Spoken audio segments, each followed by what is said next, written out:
Bonsoir Monsieur Boide. Bonsoir Abdel, bonsoir Corentin, bonsoir à tout le monde. Merci beaucoup d'être sur le plateau de Bonsoir le Gard. À mes côtés, effectivement, Corentin Corchet pour vous interroger. D'ailleurs, je vais passer tout de suite la parole à Corentin qui va vous poser la première question. Ah, on commence dans le vif du sujet. Là. Et bonsoir Abdel.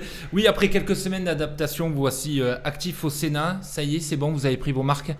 Ah oui, maintenant ça fait plusieurs mois quand même.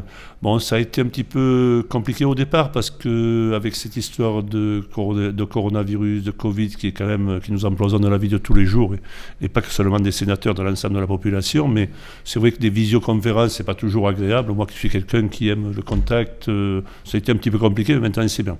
Vous vous rendez régulièrement à Paris malgré le fait que... Ah non, mais maintenant, exceptionnellement, aujourd'hui, je suis chez vous ce soir, mais je pars normalement le lundi à 14h en TGV à 14h. Je reste le lundi après-midi, le mardi tout le jour, le mercredi tout le jour.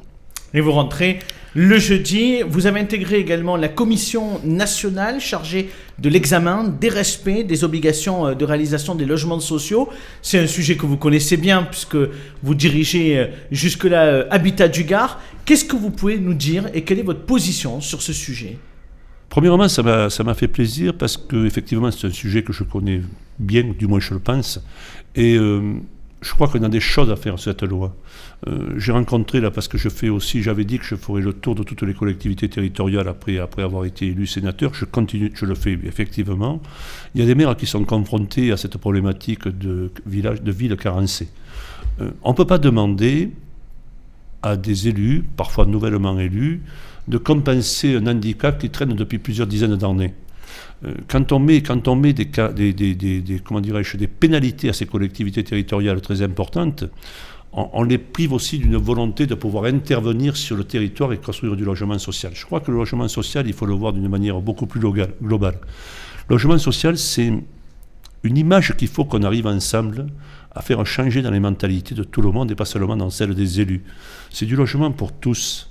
Quand on parle dans ces périodes de crise des revenus des uns et des autres, quand on sait qu'un logement social, ça vaut entre 450 et 500 euros pour un T3 ou un T4, et que ça vaut 700 ou 800 euros dans le parc privé, pour des logements qui sont identiques parce qu'ils sont construits par les mêmes constructeurs suivant les mêmes règles, je pense qu'on a une volonté politique de faire. Et ce n'est pas en pénalisant les collectivités territoriales qu'on arrivera à les motiver à compenser ce retard. Et en même temps, M. Brod, on a quand même envie de vous dire qu'il y a des communes aujourd'hui dans le Gard qui, depuis des années et des années, ne respectent pas cette obligation. Donc c'est facile aussi, à un moment donné, de dire « moi, je n'ai pas de superficie ou je n'ai pas de mètres carrés pour construire du logement social et du coup, je reste dans une situation attentiste. » J'avais fait une réunion avec M. le préfet à l'époque, c'était quelques années de ça, qui disait qu'on ne pouvait pas construire chez lui parce que c'était inondable. Le préfet lui dit « en plus, vous voulez construire du logement social dans des terrains inondables, en plus, vous voulez, parce qu'ils ne sont pas, vous voulez les noyer. » Donc je pense que ce n'est pas cette mentalité-là qu'il faut. Il faut, donner les moyens aux collectivités par le cadre de la loi SRU, c'est possible. Il faut leur donner le temps de pouvoir rattraper ce retard, et ça, il nous faut donner du temps au temps. Parce que moi, j'ai rencontré un maire d'une collectivité territoriale de ce département, il faut qu'il construise 680 logements. Comment voulez-vous qu'il construise 680 logements dans le mandat ? C'est pas possible, matériellement, c'est pas possible, et je lui dis même que ça serait pas judicieux de le faire. Par contre, il faut lui donner tous les moyens pour l'accompagner à produire des dizaines et des dizaines de logements, chaque fois qu'il y aura une opération qui se montera dans un secteur géographique bien précis de sa commune, de façon à ce qu'on ait plus de mixité sociale. Le logement social, c'est d'abord cette loi RLS que j'ai combattue à l'époque, qui prive les bailleurs sociaux. On a fait croire aux locataires que l'APL allait baisser. L'APL n'a baissé que pour ceux qui la perçoivent, c'est-à-dire les bailleurs sociaux. Et de baisser l'APL avec la loi RLS comme ils ont fait, ils ont privé aussi les organismes HLM de produire du logement et d'en produire beaucoup plus. C'est pour ça que cette année, nous avons beaucoup de retard. Alors vous en parlez, votre job, entre guillemets, c'est aussi donc, d'aller à la rencontre des élus. Comment se déroulent ces rencontres et en quoi c'est différent de quand vous alliez en tant que casquette de président du département ? Alors, vous savez, j'ai la double casquette parce que je pense que c'est important quand même de garder un contact avec les élus locaux quand on est sénateur. Je pense qu'il nous faut porter cette vision à Paris de celles et ceux qui ont les mains dans le cambouis, qui tout le jour se battent pour améliorer le quotidien des Égardoises et des Égardois. Et quand je rencontre les élus locaux, ils ont 2 ou 3 questions précises sur le fonctionnement du Sénat, sur ce que je peux apporter, sur cette loi. Justement, pour les gens qui nous écoutent, qu'est-ce que ça apporte globalement un sénateur aux élus locaux ? Sur quelles questions vous pouvez vraiment les aider ? Les sénateurs aux élus locaux, ils leur apportent surtout qu'ils ont quelqu'un qui véhicule leurs problématiques au niveau national. Et il y a un certain nombre de lois où nous avons apporté un certain nombre d'amendements, parce qu'on sait très bien que sur le territoire, elles seront difficiles à appliquer. Un petit peu ce que je disais tout à l'heure avec cette loi qui concerne les villes carencées. Il y a des choses qu'on ne peut pas faire tout de suite. Et je crois qu'il faut cette vision un petit peu du territoire pour effectivement faire changer les choses par un certain nombre de lois et de règles. Donc c'est bien d'avoir été président du département avant d'être sénateur, au moins on a déjà un ancrage. Oui, puis en plus, quand on est comme moi, et je pense que tous les élus à ce niveau-là le sont, on a gravi tous les échelons, on sait toutes les contraintes et les difficultés auxquelles on est confronté, quelle que soit la strate de commune dans laquelle nous sommes, et qu'on peut apporter cette touche à Paris pour leur dire attention, là c'est bien ce que vous voulez faire, mais ça sera un petit peu plus compliqué que ce qu'on le pense. Une des interrogations que vous avez portées effectivement auprès du gouvernement, c'est les moyens alloués pour le territoire du Gard pendant cette crise.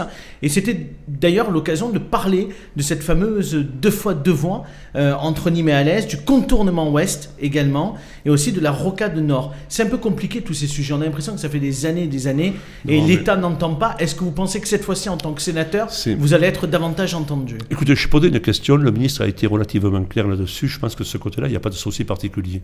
Mais ce qu'il faut aujourd'hui, et on voit très bien que après cette crise sanitaire, et nous sommes encore dans cette crise sanitaire, et peut-être qu'on va en parler, il y a cette crise économique qui nous attend. Et on a besoin, quand on voit les chefs d'entreprise, effectivement, de leur donner les moyens des nouveaux chantiers.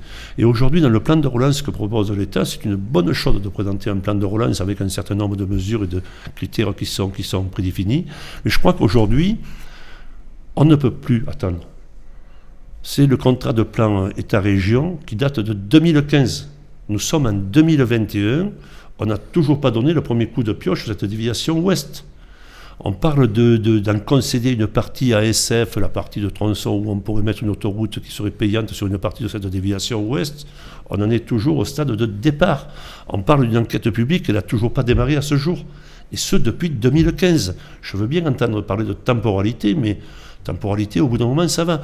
Quand vous êtes dans un département comme le nôtre, où il y a le deuxième département, je le dis tout le temps, le plus industrialisé, quand il y a un bassin d'emploi très industrialisé, avec une reconversion formidable qui a été faite ces dernières années, et qu'on n'a pas un accès autoroutier digne de ce nom, on peut se poser des interrogations.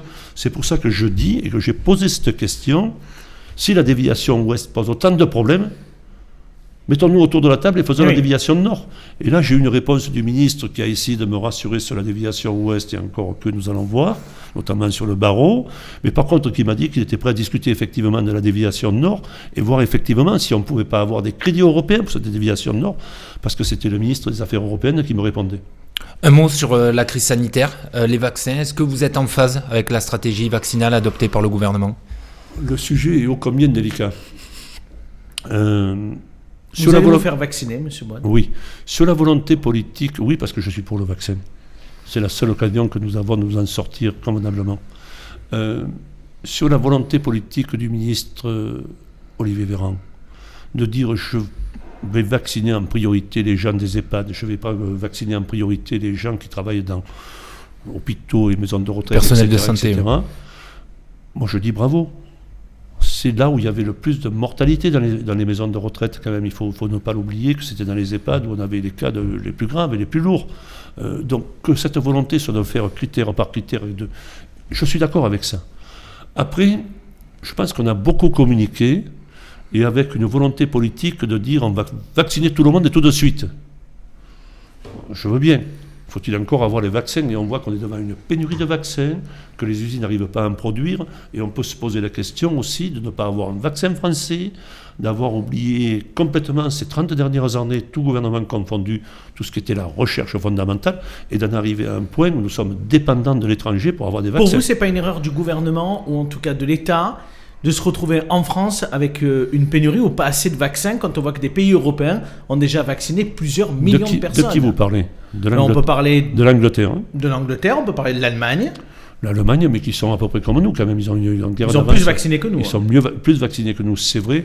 Bon, après, vous savez, moi je ne suis pas là pour critiquer. Je pense qu'il faudrait rattraper rapidement ce retard, faire en sorte qu'on sorte de cette pandémie, faire en sorte qu'on arrête les problématiques auxquelles nous sommes confrontés. Emmanuel Macron annonce que tout le monde pourra se faire vacciner dans les prochaines semaines, enfin les prochains mois, et que d'ici la fin août, ou en tout cas la fin de l'été, c'est pas un peu ambitieux. On aura effectivement, est-ce que c'est pas trop ambitieux? Je ne sais pas si c'est ambitieux. Moi je dis que quand on fait des promesses, il faut être en mesure de les respecté. Et là, j'ai un petit peu une inquiétude, je ne veux pas revenir aux masques. Il manquait des masques, il manquait des surblouses, il manquait des appareils de respiratoire. Vous savez, moi, je connais bien ce domaine-là parce que j'ai été président d'un hôpital, d'un conseil d'administration d'un hôpital. Il n'y a pas si longtemps que ça, on a envoyé les CRS contre les infirmières qui manifestaient pour améliorer leur quotidien. Maintenant, on les applaudit quand elles sortent. Tant mieux, pourvu que ça dure. En un mot, sur le monde de la culture, la région a annoncé un soutien massif au monde culturel. Une partie d'entre eux a manifesté d'ailleurs samedi dernier à Nîmes. Qu'est-ce qu'il faut faire pour ce monde de la culture en tant qu'ex-président du département ? Mettez-vous à la place de tous ces acteurs culturels. Enfin, moi, pour les connaître un petit peu, mais bon, après, je ne peux pas parler à leur place. Ce qui prime chez eux, c'est d'avoir un public en face d'eux, de pouvoir s'exprimer, de pouvoir jouer, de pouvoir amener un petit peu de plaisir au public qui vont les rencontrer. Et là, depuis plusieurs mois, ils sont enfermés. On leur demande de ne pas ouvrir, y compris sans avoir une réflexion sur la capacité d'accueil de la salle. Enfin, on aurait pu prendre un certain nombre de mesures. Je crois qu'ils sont inquiets. Et moi, ce que j'ai fait quand j'étais encore président, d'ailleurs sur l'année précédente, en 2020, j'ai maintenu les crédits de la culture et nous avons payé tous les acteurs culturels en montant des subventions dont ils avaient droit et dont ils avaient demandé. Et l'effort qu'on a fait sur la culture au département, vous savez, il y a des choses qu'on ne dit pas assez souvent. Quand je regarde comment on a accompagné les acteurs culturels, toutes dépenses confondues, c'est 26 millions d'euros qu'on aura donné dans le précédent mandat. Enfin, dans le précédent mandat qui se poursuit encore. Le temps file, un mot de politique, Monsieur Boine. Dans quelques semaines, il y aura les élections départementales. Vous aviez annoncé que vous seriez à nouveau candidat sur votre canton. Est-ce que vous confirmez ? Oui, je serai encore candidat sur mon canton, je vais vous dire pourquoi. Parce que je pense qu'on a besoin de cet attachement aux collectivités territoriales, à la proximité avec les élus, avec la proximité des citoyens. Parce que élu parisien, c'est bien, mais il ne faut pas qu'on soit trop déconnecté de la réalité du terrain. Donc je serai encore candidat sur mon canton, bien sûr. Je mettrai certaines conditions, parce que ce que je veux, c'est surtout que cette majorité que j'ai eu l'avantage de présider pendant 5 ans et demi, qu'elle puisse perdurer dans le temps, parce que je crois que nous avons fait de belles choses dans ce mandat, et il ne faut pas que tout s'arrête d'un coup. Une élection quand même à haut risque pour la majorité de gauche.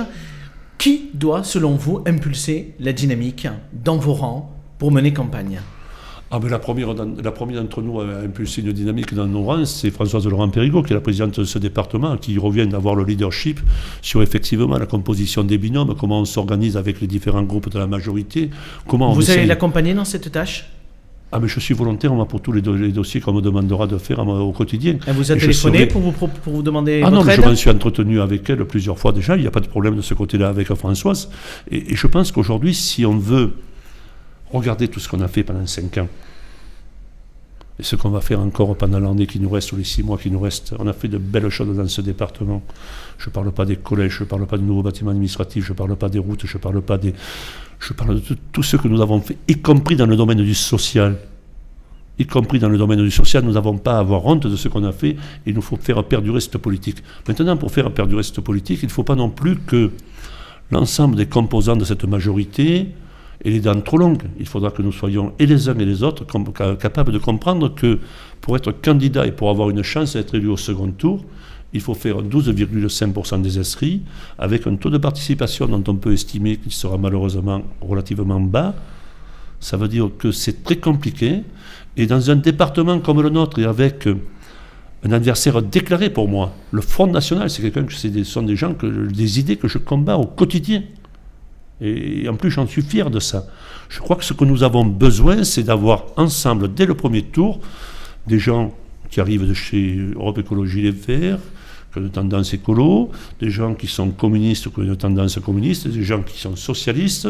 Nous avons besoin aussi de personnes de la société civile qui, sur un territoire, sont fortement marquées avec un ancrage territorial pour essayer effectivement de garder ce département avec cette Vous avez parlé sensibilité. du Rassemblement National, un mot sur la droite, un élu en particulier mis à l'honneur par les Républicains, c'est Richard Tiberino, l'élu à la ville et à l'agglo de Nîmes. Est-ce que c'est un bon choix, selon vous, pour la droite ? Je ne me permets pas de commenter les choix de mes adversaires. Richard Tiberino, c'est quelqu'un que je connais, que je côtoie depuis des années au département, y compris avant quand je n'étais pas président, quand j'étais un simple vice-président du département.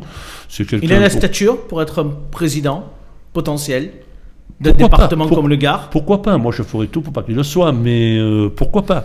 En tout cas, il a épinglé la majorité de gauche sur ce plateau il y a quelques jours, en particulier en parlant des éducateurs spécialisés qui n'étaient pas suffisamment présents dans les quartiers populaires de Nîmes. Qu'est-ce que vous avez envie de lui répondre? Parce que pour le coup, c'est vous qui pointe du doigt. C'est votre politique depuis 5 ans. Non, mais ça, c'est pas grave. Ça, c'est pas grave. Quand il veut, on fera un débat tous les deux. Le budget du département, c'est, pour vous le faire très rapidement, c'est 1 milliard d'euros d'investissement compris. C'est 60% du budget qui part au social.